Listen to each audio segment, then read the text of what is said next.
So I'm going to go over basic Terra Sigillata mixing. It's always a good idea, of course, when you're mixing dry materials to use ventilation or a face mask, respirator. For me to be able to speak and you to be able to hear me, I'm going to use a paper mask. Normally I use a canister mask. So 3.5 gallons. Weight of water is about 8.3 pounds per gallon. Always tare your scale to make sure that you're not weighing your bucket as well as your material.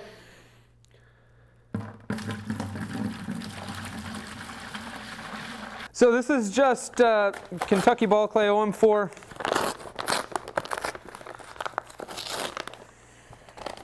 If you do want to make a red SIG, you can use red art. It's just a different weight ratio. You can use pretty much any clay to make Terra Sigillata.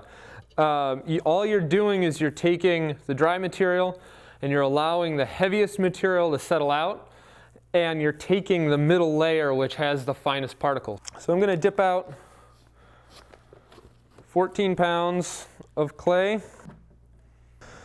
So I will then add the sodium silicate to the water. This is 2 tablespoons worth. And I'll add that in, rinse out my cup in the water, give it a stir. And sodium silicate changes the charge of the particles. So if you add too much sodium silicate to something, you can actually go in the opposite direction and make things gel up.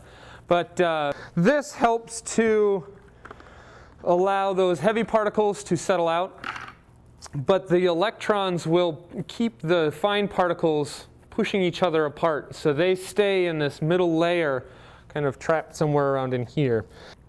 So I'll add that 14 pounds.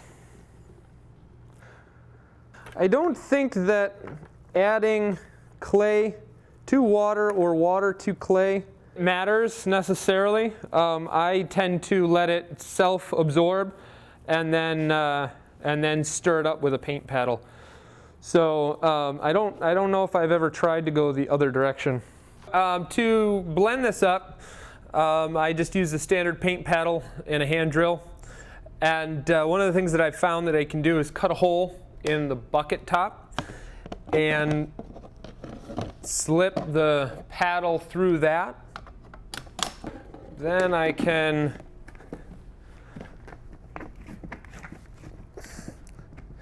keep everything from getting splashed all over while I blend that up.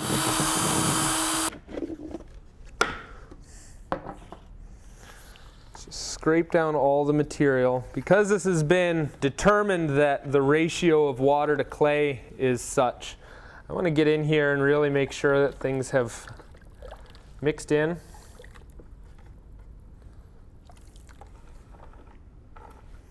And it should have the consistency of like whole milk, maybe a little thicker than that at this point. There's a lot of water to clay. I should be able to reach in and not feel any lumps, chunks floating around. And the kind of the characteristic telltale Terra Sigillata quality is from the sodium silicate, as you get these really cool swirling qualities to the surface. So the Terra Sigillata has had a chance to settle. I've let this sit for about 24 hours. You don't want to go too far over that, especially with the OM4. You can usually decant about 15, 18 hours to 24 hours in time. The longer you let it sit, the less particulate you're going to get in your SIG. So you kind of have a magic window that you kind of need to hit. The thicker material is now at the bottom. The best material is going to be in the center of the bucket, and then that water is going to be on the top. So using just a bit of plastic hose, I will insert the hose down about that level, and using suction on the other end, we'll start a vacuum that then I can siphon out that the good material from the center. Then the sludge gets discarded. Now I can bring that down inside to the same level. I'm trying not to disturb any of the surface stuff, any of the bottom stuff. I want to be as gentle with this as possible. You again want to set this overnight where it's not going to be disturbed. So starting that vacuum, lowering the hose. And again, I'll see that characteristic swirly surface of the Terra Sigillata with the deflocculant or the sodium silicate that is keeping things in suspension. Keeping an eye on my levels. This is a good sized hose to use. Once I get down to level. So, and what you should have is the consistency of like skim milk. You should dip your hand in, unlike slip or a glaze where you stick your hand into the material and you get a nice glove coating, a nice thick coating on your hand.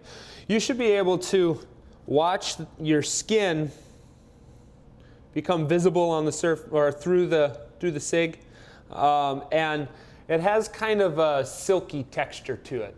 You can feel that it's thinner and smoother than a slip. It's not sticky. Okay, so after we've decanted our SIG, I've got the SIG in the bucket here. We need to balance that SIG for specific gravity. In order to assure me that the SIG won't peel on the surface, it can't be too thick, too heavy. So what we do is we take a sample of that SIG and weigh it. We need to hit a target range in weight that then we can balance the whole batch. We start with a graduated cylinder and a triple beam balance. We tare the scale, and then we need to weigh out 100 grams of plain water. So we set our scale to 100 grams, take our water, and watch the weight. Being careful not to get any on the outside or on the surface of the balance itself, as any of that will end up giving a false reading on weight that can throw off the final measurements. So then what I need to do now that I'm balanced with 100 grams, I need to make note of where that level is of the water on the cylinder. If you have your own cylinder, you can make a mark with a Sharpie or put a piece of tape where that level is. It's just over 100 milliliters of measurement, taking into account for the way that the water sticks to the side of the cylinder. Because what now I need to do is I need to get the water out and put in SIG to that same level. Then I can check the weight. Obviously, I've got clay that's in that water. So by having the same volume, it's going to weigh more. So the target range for an appropriate Terra SIG is between 1.1 and 1.2 specific gravity. So to my 100 grams of water, I should have about 110 to 120 grams of SIG, target range. Any more than that, and my particulate is starting to get too heavy, and it will have the potential for peeling. So I'm also adding stain to my SIG to give me color. So I need to be careful that I actually want this to be a little to the low end. So 1.1 and a little bit is ideal because I'm going to add material to the SIG to give me color. So I don't want to go too far over. So I'll dump this water out. I'll also make sure that the cylinder is free of water, as any extra water in there will potentially throw off, again, my measurements. So taking my bucket of SIG, I'm going to just take off a little bit of material. Nice silky SIG. And I'm going to pour in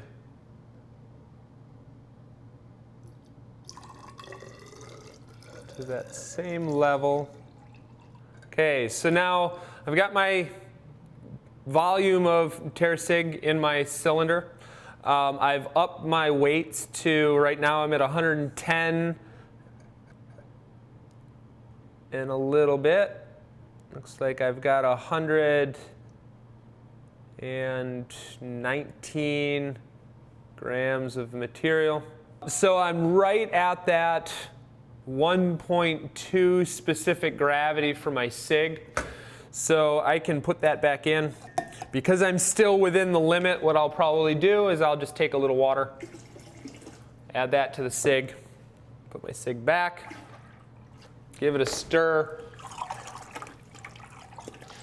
And if I was outside of my appropriate limits, I would then rebalance.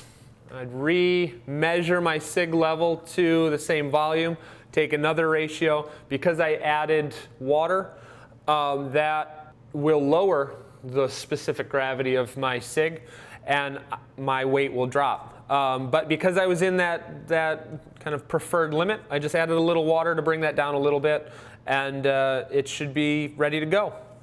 What usually will happen when balancing the Terra Sigillata is you'll have to bring that back to your target range of 1.1 to 1.2. So by adding water. Now, the other thing that can happen is you can go too far past that mark where you've got too much water and not enough particulate material.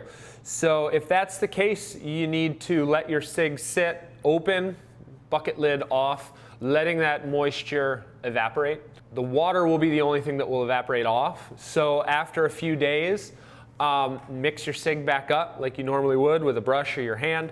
Bring that back into suspension. Take another measurement.